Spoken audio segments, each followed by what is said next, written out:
మీ business ఏదైనా మీ ఊర్లో promotion చేయాలంటే అది సుమన్ టీవీతోనే సాధ్యం. ఇప్పుడే సంప్రదించండి. ఈరోజు department of land records rural డెవలప్మెంట్లో ఉన్నటువంటి ఒక డివిజన్ ఇది.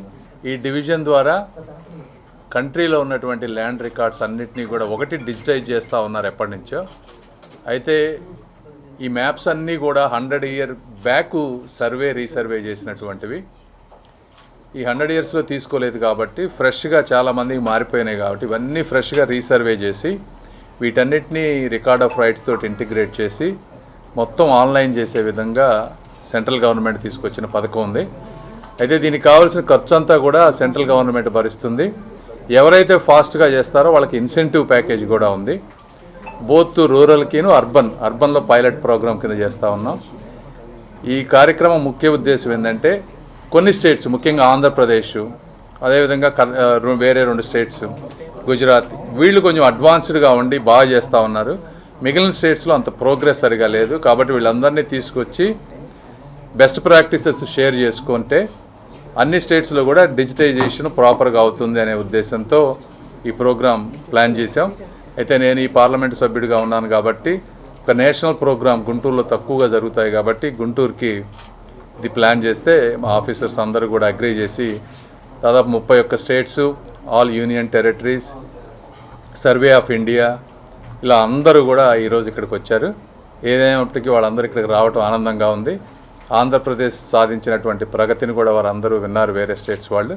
ఇది స్ఫూర్తిదాయకంగా ఉంటుందని, మిగిలిన వాళ్ళు కూడా టైమ్లీ మేనర్లో కంప్లీట్ చేస్తారని మనస్ఫూర్తిగా కోరుకుంటూ సెలవు తీసుకుంటా ఉన్నాను. Thank you. ఈ రోజున డిపార్ట్మెంట్ ఆఫ్ ల్యాండ్ రిసోర్స్ వారి ఆధ్వర్యంలో ఏదైతే 2016లో డిజిటలైజేషన్ నాంది పలికారో డిఐఎల్ఆర్ఎంపీ అని, ఎందుకంటే దాదాపుగా బ్రిటిష్ వాళ్ళు చేసినటువంటి సర్వే తప్ప దాని తర్వాత ఎప్పుడు కూడా మన ఈ దేశంలో సర్వే జరగలేదు. ముఖ్యంగా ఆంధ్ర రాష్ట్రంలో బహుముఖమైనటువంటి పరిపాలన ఉండి ఇంకా చాలా ఇబ్బందులు ఉన్నటువంటి రాష్ట్రం కాబట్టి మనకు ఆ ఇబ్బందులు ఉన్నాయి. సో అన్నీ కూడా పకడ్బందీగా చేసి చిత్తశుద్ధితో ప్రతి ఒక్క, ఎందుకంటే పేదవాడికి చాలా సెంటిమెంట్, ఒక ఎమోషన్ భూమి అంటే. అతని యొక్క బౌండరీస్, అతని యొక్క హక్కు అనేది పకడ్బందీగా ఉండాలా. భావితరాలకి వాళ్ళు ఏదైతే ఇవ్వాలనుకుంటారో అది పకడ్బందీగా ఇవ్వాలని చెప్పే లక్ష్యంతోనే వాళ్ళు ఇప్పుడు ఆలోచన చేస్తూ ఉంటారు. అది వాళ్ళకి సమకూర్చాలని చెప్పే లక్ష్యంతో ఈ ప్రభుత్వం పనిచేస్తూ ఉంది. రాజకీయంగా కూడా మాట్లాడంటే గత ప్రభుత్వం ఏదైతే ఉండిందో దాని మీద శ్రద్ధ పెట్టకుండా కేంద్ర ప్రభుత్వం ఎంతో సపోర్ట్ చేస్తున్నప్పటికి కూడా ఇక్కడ ప్రభుత్వం గతంలో దాన్ని మంచిగా చేయలేదు. ఏదైతే గ్రీవెన్స్ ఉంటే సమయం 40 రోజులు 30 రోజులు ఇవ్వాల్సిన సమయాన్ని 15 రోజుల్లో పెట్టడం. అలాగే మీకు తెలుసు అప్పుడు ల్యాండ్ టైటిలింగ్ యాక్ట్ కూడా తీసుకొచ్చి అందరికీ భయభ్రాంతులు చేసినటువంటి పరిస్థితి.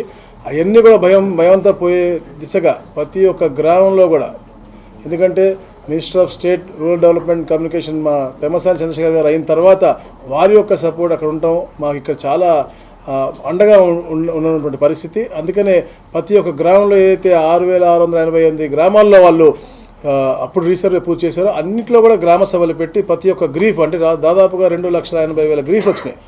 అవన్నీ కూడా 100% రిజాల్వ్ చేసి ఎక్కడైతే మనం చేయలేనటువంటి సమస్యలు ఉన్నాయో వాళ్ళని మోటివేట్ చేసి ఎక్స్ప్లెయిన్ చేసి వాళ్ళకి ఎందుకు చేయలేకపోతున్నాం, గతంలో ఎందుకు తప్పిదంతో మీకు జరిగిందని కూడా వాళ్ళకి చేసి డీటెయిల్డ్గా స్పీకింగ్ నోట్ ఇచ్చినటువంటి పరిస్థితి చరిత్రలో ఇప్పుడు లేదు, అది ఇప్పుడు జరుగుతూ ఉంది. ఎందుకంటే గౌరవ ముఖ్యమంత్రి గారు ఎప్పుడు కూడా ఈ రీసర్వేలో ఎలాంటి పేదవాడికి కూడా అన్యాయం జరగకూడదు అని చెప్పేసి ఎప్పటికప్పుడు మమ్మల్ని గైడ్ చేస్తూ ఉన్నారు. CCLA మేడము, అలాగే మన అడిషనల్ CCLA వారు కూడా ఎప్పటికప్పుడు పర్యవేక్షణ చేసుకుంటా ఉన్నాం. మేము కాన్ఫరెన్స్ పెట్టుకుంటా ఉన్నాం. మీకు గతంలో కూడా చెప్పున్నాం.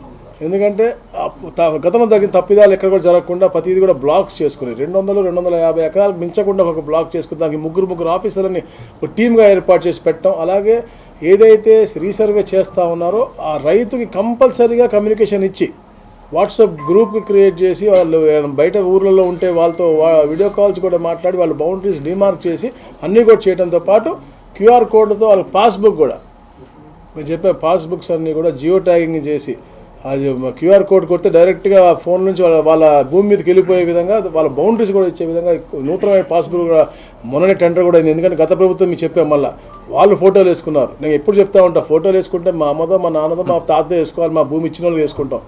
అంతేగాని అప్పుడు ముఖ్యమంత్రి ఏదన్నా ముఖ్యమంత్రుల్లో వచ్చి రాజకీయ నాయకులు టెంపరీ ఇచ్చే వాటి మీద ఫొటోస్ వేసుకోవచ్చు తప్ప పర్మనెంట్గా, ఎందుకంటే మీరు చూడండి మార్క్ షీట్ల మీద ఎవరి ఫోటోలు ఉండవు. ఎందుకుంటా అంటే జీవితాంతం మనం ఎక్కడికైనా చూపించుకుంటాం. అట్లా ఈ పాస్బుక్ అనేది మన ఆస్తి. వీళ్ళు చిన్న చిన్న అడంగలో లేదా చిన్న చిన్న టెంపరీ ఉండేటటువంటి ఈసీ దాని మీద ఉండొచ్చు ఎవరిదైనా పొలిటికల్ లీడర్, కానీ ఎప్పుడు కూడా పర్మనెంట్గా ఉండే ఆస్తి మీద ఎప్పుడు ఉండకూడదు.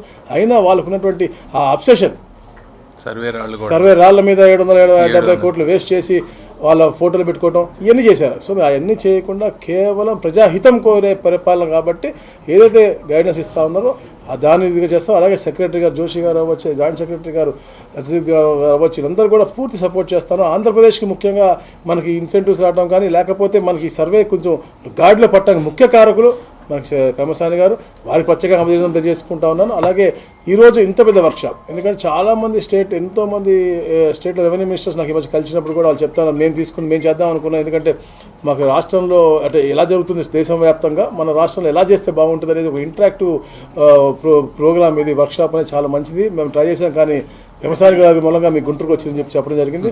సో నాకు చాలా సంతోషంగా ఉంది. దీని ద్వారా రైతులకు మంచి జరగాలి. ఎందుకంటే ఈ వర్క్షాప్లో మనకు ఆ జ్ఞానం పెంచుకుని మనం అవ్వచ్చు, మన ఆఫీసర్లు అవ్వచ్చు, ఇక్కడ ఉన్నటువంటి డిపార్ట్మెంట్ వాళ్ళు కూడా బెటర్ ఇన్నోవేటివ్ ఐడియాస్తో ఇంకా బాగా చేయగలరని చెప్పేసి కూడా నేను ఆశిస్తా ఉన్నాను. Thank you. జై హింద్.